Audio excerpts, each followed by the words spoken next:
गोपाल और सरला की आंखों में आंसू आ गए। बेटा मटरू, आज तूने साबित कर दिया कि अनपढ़ होने से कुछ नहीं होता, बस सही दिशा में मेहनत करनी चाहिए।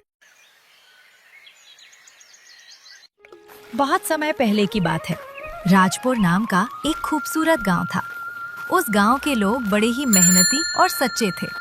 उसी गांव के किनारे एक टूटी फूटी झोपड़ी थी, जिसमें गोपाल अपनी पत्नी सरला और पोता मटरू के साथ रहता था। जब मटरू 5 वर्ष का था, तभी उसके माता पिता गुजर गए थे, इसलिए वह पढ़ लिख ना सका। एक रात गांव में सन्नाटा पसरा हुआ था। झोपड़ी के कोने में एक लालटेन जल रहा था। अजी, मुझे तो लगता है अब हमें अपनी दोनों बकरियों लाली और चारू को बेच देना चाहिए। अब आपकी तबीयत भी ठीक नहीं रहती, भला उनका ध्यान कौन रखेगा? अरे सरला, हमारा मटरू अब बड़ा और समझदार हो गया है। वो लाली और चारू का ध्यान अच्छे से रख सकता है। क्यों मटरू, रख लोगे ना बेटा? अपने दादा गोपाल की बात सुनकर मटरू बोला, हाँ बाबा, आप दोनों चिंता मत करिए। मैं अपनी लाली और चारू का पूरा ध्यान रखूंगा। आप दोनों अब सो जाइए। इतना कहकर मटरू सोने चला जाता है। तभी सरला ने दुखी स्वर में कहा, अजी, आपको लाली और चारू की जिम्मेदारी मटरू को नहीं देनी चाहिए थी। उस बेचारे की उम्र तो अभी खेलने कूदने और स्कूल जाने की है, और हम उसके नन्हे कंधों पर जिम्मेदारियों का बोझ लाद रहे हैं। मैं और क्या करूं सरला, हमारी गरीबी ने मटरू के हाथ से कलम छीन ली। मैं नहीं चाहता कि वो आवारा घूमे। ये दुनिया बहुत जालिम है। किसी ने उसे कुछ उल्टा सीधा बोल दिया तो उस मासूम के दिल पर क्या बीतेगी। कम से कम काम में व्यस्त रहेगा तो इन सब से दूर रहेगा। जब भी मैं उसके हमउम्र बच्चों को स्कूल जाते देखती हूँ तो मेरा कलेजा फट जाता है। न जाने भगवान ने हमारे मटरू के नसीब में इतने दुख क्यों लिखे। पहले माँ बाप को छीना और अब उसकी खुशियां। सरला, मुझे डर लगता है कि कहीं मटरू हमें गलत ना समझे। अपने बूढ़े दादा और दादी की बात मटरू चुपचाप सुन रहा था। उसके आंखों से आंसू बह रहे थे, लेकिन उसने सिसकी तक नहीं ली। उसने अपने होठ भींच लिए ताकि रोने की आवाज बाहर ना आए। उस पूरी रात मटरू सो ना सका और सोचते ही सोचते सुबह हो गई। मटरू अपने बिस्तर से उठा और बाहर आकर अपने दादा दादी को प्रणाम किया। सुप्रभात बाबा, सुप्रभात दादी। उठ गया मटरू बेटा। मुझे तो लगा कल तू पूरी रात सोया ही नहीं। नहीं बाबा, कल तो मैं बहुत थक गया था। मुझे तो खाट पर लेटते ही नींद आ गई। बेटा मटरू, जाकर हाथ मुंह धो ले और हमारे साथ नाश्ता करने बैठ जा। फिर मुझे और तेरे दादाजी को खेत पर भी जाना है। ठीक है दादी, मैं अभी फ्रेश होकर आया। फिर मटरू फ्रेश होने चला जाता है। फ्रेश होकर उसने अपने दादा दादी के साथ बैठकर नाश्ता किया। नाश्ता करने के बाद गोपाल और सरला अपने खेत पर चले जाते हैं। दरअसल गोपाल के पास थोड़ी सी जमीन थी, जिस पर खेती करके वो अपने परिवार का गुजर बसर करता था। उधर मटरू नहा धोकर पास के मंदिर में प्रार्थना करने जाता है। हे भगवान, मैंने तुझसे कभी पैसा, सोना, चांदी नहीं मांगा। बस तुझसे यही प्रार्थना करता हूँ कि मेरे दादा दादी को लंबी उम्र देना, क्योंकि तू तो जानता है उनके सिवा मेरा इस दुनिया में कोई नहीं। मेरे माता और पिताजी को तो आपने पहले ही अपने पास बुला लिया, लेकिन मेरे दादा दादी को मेरे पास ही रहने देना भगवान। मटरू इतना कहकर वहां से अपने घर लौट रहा था। तभी रास्ते में उसे सोनू मिला, जिसे देख मटरू बहुत खुश हुआ। सोनू मटरू का बहुत अच्छा दोस्त था। अबे ओए, तू यहाँ क्या कर रहा है? तू आज स्कूल नहीं गया? अरे यार मटरू, आज मेरा मन नहीं था पढ़ने का, तो घर पे पेट दर्द का बहाना बना दिया। देख रहे हो ना प्रभु, जिसको पढ़ाई नसीब हो रही है उसे पढ़ाई करनी ही नहीं है। और मैं पढ़ाई करना चाहता हूँ, लेकिन पढ़ाई मेरे नसीब में ही नहीं। अरे यार तू वो सब छोड़, चल चल के गिल्ली डंडा खेलते हैं। आज दोनों भाई बहुत खेलेंगे। सोनू की बात सुनकर मटरू बोला, नहीं सोनू, अब से मैं खेल नहीं सकता। मुझे अपने लाली और चारू को चराने ले जाना है। वो क्या है ना, आजकल दादाजी की तबीयत भी ठीक नहीं रहती, ऊपर से वो खेत का काम भी तो देखते हैं। और वैसे भी मैं पढ़ाई लिखाई तो करता नहीं, कम से कम घर के कामों में हाथ तो बटा सकता हूँ। अबे ओए, तूने भांग वांग तो नहीं खा लिया है ना? अचानक से तू इतना समझदार कैसे हो गया? अच्छा चल, अब मैं चलता हूँ, मैं तुझसे बाद में मिलूंगा। इतना कहकर मटरू वहाँ से चला जाता है और लाली चारू के पास जाकर कहता है, अरे लाली और चारू, दादाजी ने कहा है आज से हम तुम दोनों का ख्याल रखेंगे, तो चलो मैं तुम दोनों को स्वादिष्ट और हरे हरे घास खिलाता हूँ। उसके बाद मटरू, लाली और चारू को लेकर पास के मैदान में उन्हें चराने ले जाता है और खुद एक पेड़ के नीचे बैठ जाता है।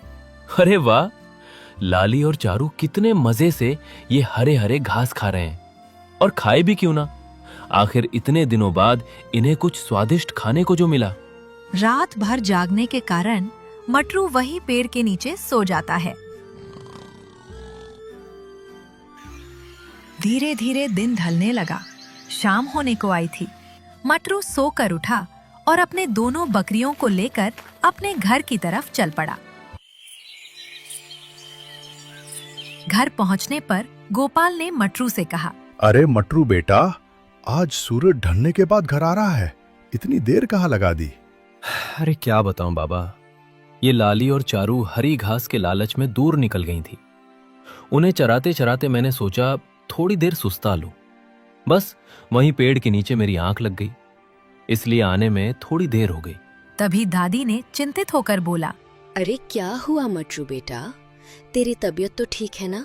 अरे हाँ दादी, मैं बिल्कुल ठीक हूँ, आप चिंता मत करिए। भगवान करे तू हमेशा ठीक रहे। खैर वो सब छोड़ और चल खाना खा ले। आज मैंने तेरे लिए आलू फ्राई बनाया है। अरे वाह, आलू फ्राई, तब तो आज मजा आ जाएगा। अरे आप तो सोचिएगा भी मत, आपके लिए नहीं है, और वैसे भी आलू खाने से आपका शुगर बढ़ जाएगा। लगता है आपके नसीब में सूखी रोटी ही है। फिर तीनों बैठकर भोजन करते हैं। रात का खाना खाकर सब चैन की नींद सो गए। सुबह हो गई, मटरू अभी तक सो रहा था। तभी उसके दादा गोपाल उसके पास आए और बोले, अरे बेटा मटरू, उठ जा, जरा बाहर जाकर देख, सारी दुनिया जाग गई है और तू अभी तक सो रहा है। गोपाल की आवाज सुनकर मटरू की नींद खुल गई। वो उठ खड़ा हुआ। अरे बेटा मटरू, सूरज सर पर चढ़ आया है, बेचारी लाली और चारू भूख से मिमिया रही है। जल्दी से नाश्ता कर और उन्हें चराने ले जा, क्योंकि आज धूप तेज है और गर्मी भी। ठीक है बाबा, मैं अभी नाश्ता करके लाली और चारू को चराने ले जाता हूँ। ठीक है मटरू, मैं और तेरी दादी खेत जा रहे हैं। इतना कहकर गोपाल वहाँ से चला जाता है। फिर मटरू भी नहा धोकर नाश्ता करता है और लाली और चारू को लेकर उन्हें चराने चल पड़ता है। धूप बहुत तेज थी। अरे लाली और चारू, देख रही हो ना, दिन ब दिन गर्मी कितनी बढ़ती जा रही है, और आज तो सूरज भी जैसे आग उगल रहा है। मटरू बेचारा तेज धूप में अपनी बकरियां लेकर चला जा रहा था। पसीने से भीगा हुआ मटरू भगवान से कहता है, हे प्रभु, लगता है इस साल की गर्मी तो हमारा जीना हराम कर देगी। अभी तो दोपहर भी शुरू नहीं हुई और ऐसा लग रहा है जैसे आग के गोले बरस रहे हो, और जमीन तो ऐसे तप रही है जैसे मैं किसी जलते हुए तवे पर चल रहा हूँ। इतना कहते हुए मटरू एक बड़े से पेड़ के पास जा पहुंचा। अरे वाह, ये पेड़ तो कितना बड़ा है, और इसके नीचे तो कितनी ठंडी छांव भी है। मैं एक काम करता हूँ, यही लाली और चारू को चराता हूँ। उसके बाद मटरू उस बड़े से पेड़ के नीचे बैठ जाता है और लाली और चारू वही घास चरने लगती है। वहाँ की ठंडी छाव ने मटरू की सारी थकान मिटा दी। अरे वाह, असली स्वर्ग तो यहाँ है। इस मखमल जैसी ठंडी छांव ने तो मेरी सारी थकान मिटा दी, और यहाँ बैठकर तो गर्मी का बिल्कुल पता ही नहीं चल रहा। मन करता है यही अपना एक डेरा डाल दूं, कम से कम इस तपती गर्मी से तो जान बचेगी। मटरू उस पेड़ के नीचे आराम कर रहा था। तभी सोनू भागते हुए उसके पास आया, जिसे देख मटरू बोला, अरे सोनू, क्या हुआ? तू भाग क्यों रहा है, और तू इतना परेशान क्यों लग रहा है? मटरू मेरे दोस्त, तेरे दादाजी। मटरू सोनू के मुंह से ये सुन परेशान हो गया। क्या? सोनू, क्या हुआ मेरे बाबा को? मटरू, तेरे दादाजी खेत में काम करते करते बेहोश होकर गिर गए और सभी उन्हें तेरे घर लेकर गए हैं। ये सुन मटरू के पैरों के नीचे से जमीन ही खिसक गई। हे भगवान, मेरे बाबा को कुछ मत होने देना। तू चिंता मत कर मटरू, तेरे दादाजी को कुछ नहीं होगा। तू घर जा, मैं डॉक्टर को लेकर आता हूँ। मटरू भागकर अपने घर गया। वहां उसने देखा कि उसके दादाजी चारपाई पर लेटे हैं। तभी मटरू को देख दादी रोते हुए बोली, मटरू, देख तेरे बाबा को क्या हो गया। सुबह तक तो ठीक थे, लेकिन अचानक वो बेहोश होकर गिर गए। मुझे तो बहुत डर लग रहा है, कहीं ने कुछ हो गया तो मैं तो जीते जी मर जाऊंगी। दादी, आप चिंता मत करिए, सोनू गया है डॉक्टर को लेने, वो अभी आता ही होगा। आप हिम्मत रखिए, बाबा को कुछ नहीं होगा। कुछ ही देर में सोनू डॉक्टर को लेकर मटरू के घर पहुंचा। डॉक्टर साहब, देखिए ना मेरे बाबा को क्या हो गया, उन्हें कैसे भी करके ठीक कर दीजिए। देखो बेटा, तुम परेशान मत हो, मैं अभी तुम्हारे बाबा को देखता हूँ। फिर डॉक्टर ने गोपाल को चेक किया और गंभीर स्वर में कहा, देखो बेटा, गर्मी और कमजोरी की वजह से तुम्हारे बाबा को बहुत गहरा झटका लगा है, इसलिए इनके इलाज में कुल 10 से 15 हजार रुपए लगेंगे और सारी दवाइयां शहर से लानी होंगी। इतना कहकर डॉक्टर वहां से चला जाता है। शाम हो गई थी। कमरे में एक गहरी चुप्पी छाई थी। तभी सरला रोते हुए बोली, हे भगवान, तूने मुझ गरीब पर ये कैसा जुल्म किया। इतने पैसे हम कहाँ से लाएंगे। ये सब मेरी फूटी किस्मत की गलती है दादी। ना मेरे पास माँ बाप है और ना ही कोई डिग्री। अगर मैं पढ़ा लिखा होता तो नौकरी करके बाबा का इलाज करवा लेता, लेकिन अब मुझे समझ नहीं आ रहा मैं इतने पैसे कहाँ से लाऊं। नहीं मटरू, इसमें तेरी कोई गलती नहीं है बेटा। अगर हमने तुझे पढ़ाया लिखाया होता तो आज तू अनपढ़ नहीं रहता। सोनू उन दोनों की बातें सुन रहा था। उसकी आंखों में आंसू आ गए। तभी उसने मटरू से कहा, अरे मटरू, तू पैसे अपने मामा मंगतराम से क्यों नहीं मांग लेता? सोनू की बात सुनकर मटरू बोला, अरे हाँ सोनू, मैं तो भूल ही गया था। मैं बाबा के इलाज के लिए अपने मामा मामी से पैसे उधार ले लूंगा। मुझे यकीन है वो हमारी मदद जरूर करेंगे। दादी, मैं अभी जाकर मामा से पैसे लेकर आता हूँ। तब तक आप अपना और बाबा का ध्यान रखना। इतना कहकर सोनू और मटरू पैसे लेने के लिए अपने मामा मंगतराम के पास चल पड़े। मंगतराम और उसकी पत्नी माया दोनों ही बहुत लालची और चालाक थे। कुछ ही देर में मटरू और सोनू उनके घर पहुंच गए। अरे मटरू, तू इस वक्त यहाँ, क्या बात है? मामा जी, बाबा की तबीयत बहुत खराब है। डॉक्टर ने कहा है इलाज के लिए 15,000 रुपए चाहिए, इसलिए मैं बड़े उम्मीद से आपके पास आया हूँ। मटरू की बात सुनकर उसकी मामी बोली, देखो तो चले आते हैं मुंह उठा के पैसे मांगने। अरे पैसे क्या पेड़ पर लगते हैं? जो तुझे 15,000 रुपए तोड़ कर दे दे। और अगर हमने पैसे दे भी दिए तो हमें पैसे लौटाएगा कौन? तेरा वो बूढ़ा बाबा। और तू तो ठहरा अनपढ़ गवार, तुझसे तो उम्मीद भी नहीं है। मैं आपके आगे हाथ जोड़ता हूँ, बस एक बार हमारी मदद कर दीजिए। बाबा की हालत बहुत खराब है। जैसे ही बाबा ठीक होंगे मैं दिन रात मजदूरी करूंगा और आपकी एक एक पाई चुका दूंगा। अरे आया बड़ा, पाई पाई चुकाएगा। रहने दे मटरू, अपनी ये झूठी कस्मों का झोला कहीं और जाकर खोल। तू ठहरा अनपढ़ गवार, तुझे तो हिसाब तक करना नहीं आता। तू हमारे पैसा क्या चुकाएगा? और वैसे भी हमें अपनी गाढ़ी कमाई किसी कुएं में नहीं डालनी। मटरू बेचारा टूट गया। उसकी आंखों से आंसू छलक गए। सुन मटरू, रिश्ता अपनी जगह है और पैसा अपनी जगह। आज तुझे मैंने 15,000 रुपए दे दिए तो कल तू फिर किसी मुसीबत का बहाना लेकर खड़ा हो जाएगा। जा यहाँ से और दोबारा इस चौखट पे पैसे मांगने मत आना। मटरू और सोनू दोनों वहां से चले गए। मटरू बेचारा अंदर से टूट चुका था। सोनू, आज मेरे सगे मामा ने भी मेरी मदद नहीं की। अब मेरे बाबा का इलाज कैसे होगा? मटरू मेरे भाई, ये रिश्ते नाते सब दिखावा है। अरे लोग तो सिर्फ पैसों के लिए मतलब रखते हैं। आज तेरी इस गरीबी ने तुझे आईना दिखा दिया कि मुसीबत पड़ने पर अपने भी साथ छोड़ देते हैं। हाँ सोनू, मैं समझ गया हूँ कि बिना पैसों के इंसान की कोई कदर नहीं करता। लेकिन अब मैं दादी को क्या जवाब दूंगा? मैं तो एकदम अकेला हो गया हूँ।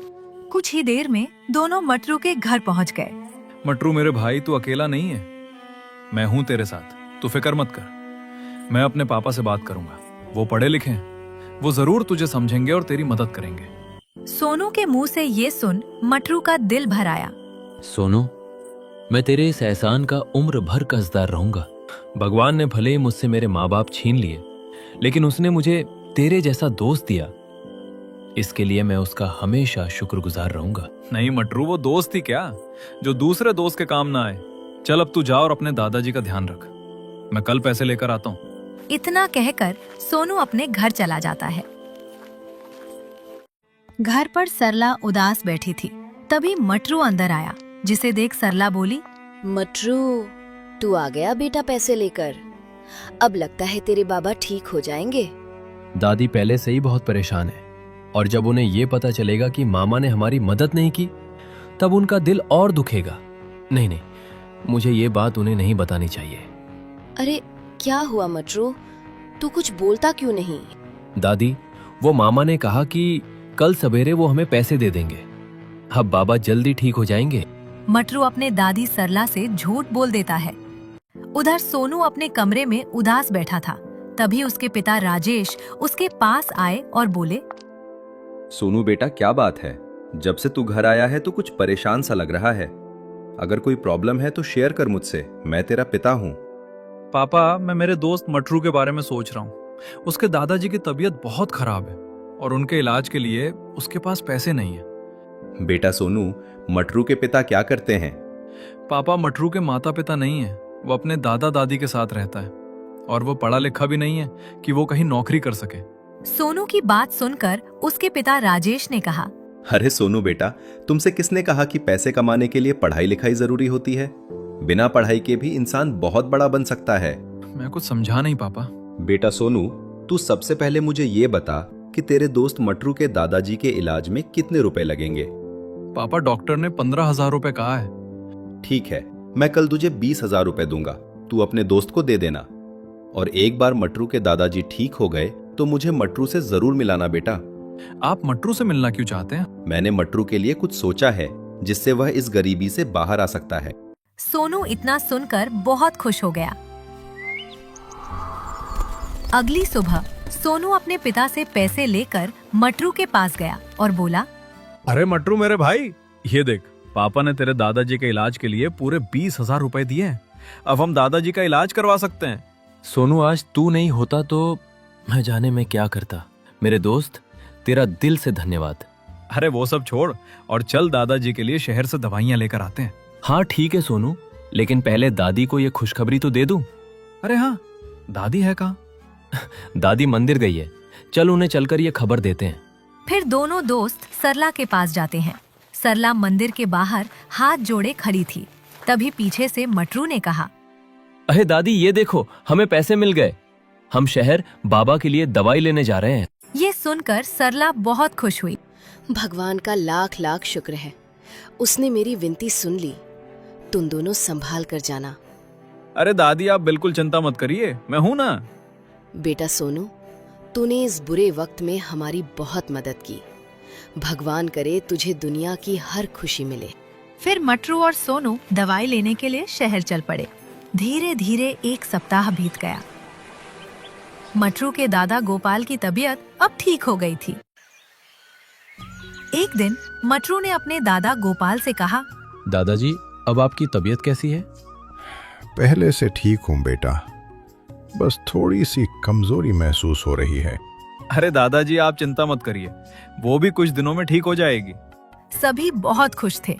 तभी मटरू सोनू को अपने कमरे में ले गया और बोला, सोनू मेरे भाई, आज तेरी वजह से मेरा ये छोटा सा परिवार फिर से खुशहाल हो गया। मुझे तेरे पिताजी से मिलकर उनका धन्यवाद करना है। इतना सुनते ही सोनू को कुछ याद आया। ओ तेरी, अरे मटरू, मैं तुझे तो बताना ही भूल गया। मेरे पापा ने तुझे उनसे मिलने बुलाया था। लेकिन तेरे पापा मुझसे मिलना क्यों चाहते हैं? पता नहीं, लेकिन वो कह रहे थे कि तेरे बारे में उन्होंने कुछ सोचा है। मेरे बारे में? लेकिन क्या? ये तो मुझे भी नहीं पता, लेकिन तू खुद चलकर पूछ ले। अरे हाँ सोनू, क्यों नहीं चल? फिर मटरू सोनू के साथ उसके घर पहली बार गया जहां सोनू उसे अपने पिता राजेश के कमरे में ले गया। पापा, ये है मेरा दोस्त मटरू। प्रणाम राजेश काका। अरे बेटा मटरू, तुम मुझे काका नहीं राजेश अंकल बोल सकते हो। ठीक है राजेश अंकल। बेटा मटरू, अब तुम्हारे दादाजी की तबीयत कैसी है? अरे पापा, मटरू के दादाजी अब बिल्कुल ठीक हैं। हाँ अंकल, और ये सब आपकी वजह से हुआ है।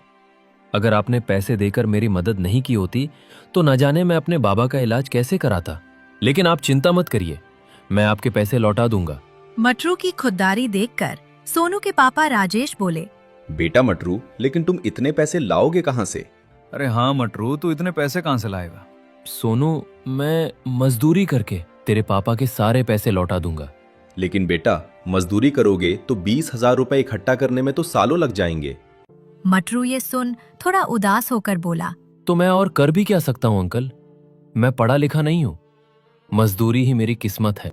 बेटा मटरू, सोच बड़ी रखो, सब अच्छा होगा। मैं तो कहता हूँ तुम मजदूरी नहीं बल्कि बिजनेस करो। ये सुनकर मटरू और सोनू दोनों चौंक गए। पापा, ये आप क्या कह रहे हैं? मटरू और बिजनेस?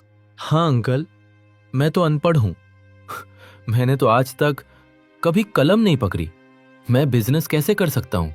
अरे बेटा मटरू, बिजनेस कलम से नहीं बल्कि दिमाग और नीयत से चलती है। और मेरे पास एक आइडिया है। कैसा आइडिया पापा?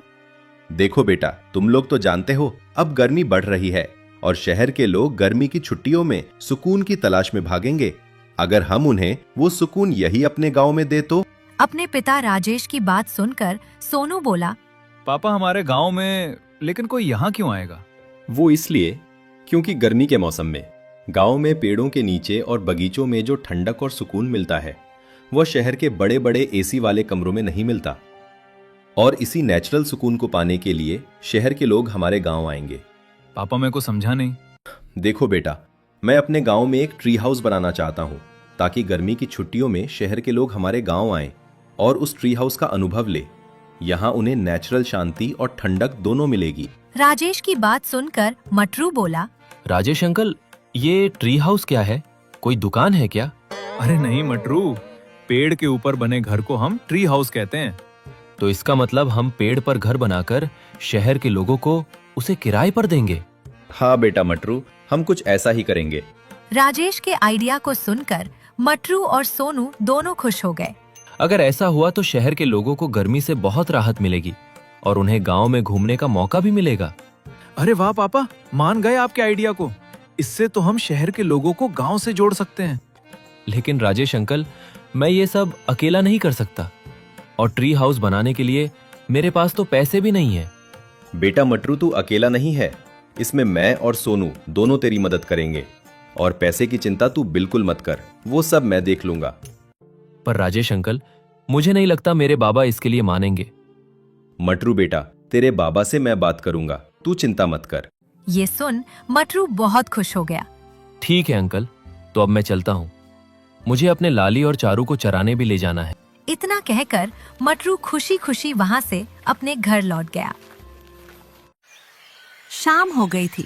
तभी सोनू और राजेश दोनों मटरू के दादा गोपाल से बात करने उसके घर गए। प्रणाम अम्मा।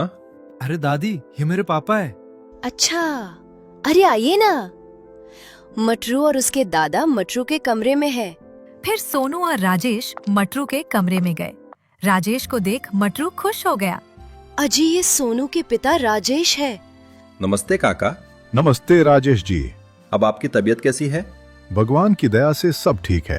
काका, दरअसल मैं यहाँ मटरू के लिए कुछ बात करने आया था। मटरू के लिए मतलब? मैं कुछ समझा नहीं। फिर राजेश ने मटरू के दादा गोपाल को ट्री हाउस बिजनेस के बारे में बताया, जिसे सुन सरला बोली, मैंने अपनी जिंदगी में पहली बार सुना है कि पेड़ के ऊपर घर। लेकिन ये सब हमारे मटरू के लिए ही क्यों? आप खुद भी तो ट्री हाउस बना सकते हैं। काका, मटरू बहुत ही समझदार और साफ दिल का है। और सबसे बड़ी बात कि वो बकरियां चराने के लिए डेली उन पेड़ों के साथ वक्त बिताता है। उसे इसका बहुत ज्ञान होगा कि सबसे बड़ा और मजबूत पेड़ कौन सा है जिस पर हम घर बना सकते हैं। और इससे मटरू को रोजगार भी मिलेगा और आपके घर के हालात भी बदल जाएंगे। राजेश की बात सुन गोपाल उदास होकर बोला, लेकिन राजेश जी, हमारे पास तो इतने भी पैसे नहीं है कि हम ट्री हाउस बना सके। अरे काका, पैसों की चिंता आप मत करिए, वो सब मैं देख लूंगा। नहीं राजेश जी, हम आपसे पैसे नहीं ले सकते। मैं नहीं चाहता कि कोई हमारे ऊपर एहसान करे। लेकिन काका, ये कोई एहसान नहीं मटरू, प्रकृति को अच्छी तरह से समझता है, इसलिए मैं यह पैसा लगाना चाहता हूँ। अगर बिजनेस चल गया तो आप बाद में मुझे वो पैसे लौटा देना। गोपाल खामोश हो गया। तभी सरला बोली, अजी इतना क्या सोचना, अगर इससे हमारे मटरू की जिंदगी बदलती है तो अच्छा ही है ना। ठीक है, मैं तैयार हूं। जहां मेरे मटरू की खुशी, वही मेरी भी। इतना सुनकर मटरू बहुत ज्यादा खुश हो गया। अब इस खुशी के मौके पर आज मैंने खाने के साथ खीर भी बनाई है। चलिए आज सब साथ बैठकर खाना खाते हैं। अरे हाँ दादी, क्यों नहीं। वैसे भी मैं जब से यहाँ आया था मुझे बहुत ही टेस्टी खुशबू आ रही थी। फिर सभी साथ बैठकर खाना खाते हैं। पहला निवाला खाते ही राजेश ने कहा, अरे वाह अम्मा, आपके हाथों का स्वाद तो लाजवाब है। ऐसा देसी खाना तो बचपन में मेरी माँ बनाया करती थी। अरे हाँ राजेश जी, हमारे जमाने में आज की तरह सुख सुविधाएं भले ही नहीं थी, लेकिन माँ के हाथों का देसी खाना और पिताजी के किस्से कहानियां, बस इन्हीं चीजों से मन खुश हो जाता था। गोपाल की बात सुनकर राजेश को एक आइडिया आया। अरे वाह काका, आपने तो मुझे एक बढ़िया आइडिया दे दिया। क्या पापा, कौन सा आइडिया? अरे बेटा, अगर कोई भी व्यक्ति शहर से आकर हमारे ट्री हाउस में रहेगा तो हम उसे अम्मा के हाथों का स्वादिष्ट देसी खाना और काका के किस्से कहानियां भी देंगे। अरे वाह राजेश अंकल, ये तो बहुत ही अच्छा विचार है। शहर से आए लोग जब दादी के हाथ का खाना खाएंगे तो वो खुश हो जाएंगे और दादाजी उनके छोटे छोटे बच्चों को किस्से कहानियां सुनाएंगे। हाँ बेटा मटरू, तो हम कल से ही ट्री हाउस का काम शुरू कर देंगे। फिर राजेश और सोनू खाना खाकर अपने घर लौट गए। अगली सुबह मटरू अपने दादा और दादी से आशीर्वाद लेकर सोनू के घर चल पड़ा। आज मैं बहुत ही खुश हूँ। बस भगवान अपनी कृपा मेरे ऊपर बनाए रखे। मटरू ये सब कहता हुआ सोनू के घर पहुंच गया। अरे आ गए मटरू बेटा। अब सुनो, ट्री हाउस बनाने के लिए हमें सबसे पहले एक मजबूत और बड़ा पेड़ चाहिए। सबसे पहले हमें वो खोजना होगा। पर पापा, हमारे गांव में तो कोई ऐसा पेड़ है ही नहीं। राजेश अंकल, मैं जानता हूँ ऐसे पेड़ को। चलिए मैं आपको दिखाता हूँ। वाह मटरू, तेरा दिमाग तो बहुत तेज चलने लगा। अब चलो। फिर राजेश और सोनू दोनों मटरू के साथ उस बड़े से पेड़ के पास चल पड़े। कुछ ही देर में वो उस बड़े पेड़ के पास पहुंच जाते हैं। बाप रे बाप, इतना बड़ा पेड़! अरे वाह, यह पेड़ तो हमारे ट्री हाउस के लिए सबसे अच्छा है, बड़ा भी और मजबूत भी। राजेश अंकल, अब हमें आगे क्या करना है? देखो बेटा, सबसे पहले तुम्हें और सोनू को जाकर जंगल से मजबूत लकड़ियां लानी होगी और हम उससे ही ट्री हाउस बनाएंगे। फिर सोनू और मटरू जंगल लकड़ियों के तलाश में निकल पड़े। शाम ढलने को थी। दोनों लकड़ियां लेकर आए और ट्री हाउस का काम शुरू कर दिया और कुछ ही दिनों में ट्री हाउस बनकर तैयार हो गया। सभी लोग बहुत खुश थे। अरे वाह मटरू, तूने तो कमाल का ट्री हाउस बनाया है। मैंने आज तक कभी नहीं सोचा था कि पेड़ के ऊपर घर भी बन सकता है। अरे काका, अभी तो शुरुआत है। मैं तो पहले से ही जानता था मटरू भले ही पढ़ा लिखा ना हो, लेकिन उसके अंदर बहुत काबिलियत है। नहीं राजेश अंकल, ये सब आपकी और मेरे दादा दादी के आशीर्वाद का नतीजा है। वो सब तो ठीक है, लेकिन अब हमें इस ट्री हाउस के बारे में एडवर्टीजमेंट भी तो करना होगा। हाँ बेटे सोनू, हमें शहर और गांव में जाकर इस ट्री हाउस के पोस्टर लगाने होंगे। गांव की चिंता मत करिए राजेश जी, मैं और सरला पूरे गांव में इस ट्री हाउस के बारे में बता देंगे। ठीक है बाबा, तो आप और दादी पूरे गांव में ट्री हाउस के बारे में बता दीजिए और मैं और सोनू शहर जाकर इसके पोस्टर लगा देंगे। फिर सोनू और मटरू दोनों शहर चले जाते हैं और वहां के गलियों में हर जगह ट्री हाउस का पोस्टर लगा देते हैं। एक दिन शहर से एक काली चमचमाती कार आकर रुकी। उसमें से मिस्टर मलिक, उनकी पत्नी सीता और बेटा रिंकू बाहर निकले। ट्री हाउस को देखकर सभी आश्चर्यचकित रह गए। अरे वाह, यहाँ तो कितनी शांति है और आप लोगों ने तो कमाल कर दिया। इतना शानदार ट्री हाउस मैंने आज तक कभी नहीं देखा। अरे हाँ अंकल, हमने ये ट्री हाउस इसलिए तो बनाया है कि शहर के लोग गांव से जुड़ सके और इस गर्मी में यहाँ आकर इस ताजी ठंडी हवा का आनंद उठा सके। अरे वाह, ये तो सच में बहुत अच्छा है। यहाँ आकर तो मुझे मेरा गांव याद आ गया। अरे ये तो कुछ भी नहीं है। हम इस ट्री हाउस में रुकने वाले मेहमानों को गांव के हाथों का बना शुद्ध भोजन और पुराने किस्से कहानियां भी देंगे। अरे वाह, मुझे कहानी बहुत पसंद है। मुझे तो यही रहना है। हाँ जी, हमें थोड़े दिन इस ट्री हाउस में बिताना चाहिए। ठीक है सीता, तो हम पूरे 3 दिन इस ट्री हाउस में बिताएंगे। ये सुन सभी बहुत खुश हो गए। अरे साहब आइए, हम आपको ट्री हाउस के अंदर लेकर चलते हैं। फिर मटरू और सोनू सभी को ट्री हाउस के अंदर ले गए। अंदर से ट्री हाउस बहुत ही सुंदर था और उसके खिड़की से प्रकृति का सुंदर नजारा दिख रहा था। अरे वाह, यहाँ से तो कितना सुंदर नजारा दिख रहा है। ऐसा नजारा तो हमें लाखों रुपए खर्च करने पर भी नहीं मिलता। साहब चलिए, मैं आपको बालकनी पर ले जाता हूँ। वहाँ से आपको पूरा गांव दिखेगा। फिर मटरू उन्हें ट्री हाउस के बालकनी में ले गया, जहाँ से पूरे गांव का सुंदर और मनमोहक दृश्य दिख रहा था। वाह, यहाँ तो बहुत मजा आ रहा है। ठीक है अंकल, आप अब आराम करिए, हम आपसे रात में मिलते हैं गांव का देसी और शुद्ध खाना लेकर। इतना कहकर मटरू और सोनू वहाँ से चले जाते हैं। शाम हो गई थी। मटरू दादी के हाथ का गर्मा गर्म देसी खाने का टिफिन लेकर मिस्टर मलिक के पास गया। ये लीजिए साहब, मेरे दादी के हाथों का बना शुद्ध देसी खाना। इसे खाकर आपको आपका बचपन याद आ जाएगा। अब मैं चलता हूँ। मिस्टर मलिक और उनका परिवार उस ट्री हाउस में बैठकर एक साथ खाना खाते हैं और पहला निवाला खाते ही सीता बोली, अजी ये खाना तो कितना टेस्टी है, मुझे ये बहुत पसंद आया। हाँ सीता, पहले मेरी माँ हमारे लिए ऐसे ही खाना बनाया करती थी, लेकिन शहर का खाना इस खाने को कभी टक्कर नहीं दे सकता। सभी मजे से खाना खाते हैं। फिर गोपाल उनके बेटे को अच्छी अच्छी कहानियां सुनाता है। फिर सभी सो जाते हैं।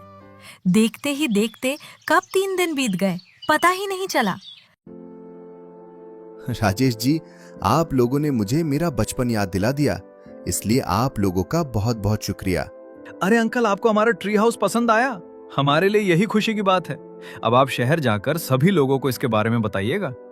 अरे हाँ बेटा, मैं एक रिपोर्टर हूँ। मैंने तुम्हारे ट्री हाउस के कुछ फोटोग्राफ्स अपने फोन में खींच लिए हैं। मैं इस पर एक बढ़िया आर्टिकल लिखूंगा। फिर मिस्टर मलिक ने मटरू को 50,000 रुपए का चेक दिया और वहाँ से चले गए। मटरू अपनी पहली कमाई देखकर उसके आंखों में खुशी के आंसू आ गए। राजेश अंकल, ये लीजिए मेरी पहली कमाई। ये सब आपकी वजह से हुआ है। नहीं मटरू बेटा, ये चेक तुम अपने दादा दादी को दो। ये सब उनकी ही कृपा से हुआ है। मटरू भागकर अपने दादा गोपाल के पास गया। दादा दादी, ये लीजिए मेरी पहली कमाई, पूरे 50,000 रुपए। मटरू के मुंह से ये सुनकर गोपाल और सरला की आंखों में आंसू आ गए। बेटा मटरू, आज तूने साबित कर दिया कि अनपढ़ होने से कुछ नहीं होता, बस सही दिशा में मेहनत करनी चाहिए। भगवान करे मटरू बेटा, तू ऐसे ही तरक्की करता रहे। आज अगर तेरे माँ बाप जिंदा होते तो उन्हें तुझ पर बहुत गर्व होता। उधर मिस्टर मलिक के आर्टिकल को पढ़कर सभी शहर से ट्री हाउस में रहने आने लगे और इस तरह मटरू जल्द ही बहुत अमीर बन गया और राजेश के उधारी पैसे भी लौटा दिए। लेकिन उसने बकरी चराना नहीं छोड़ा।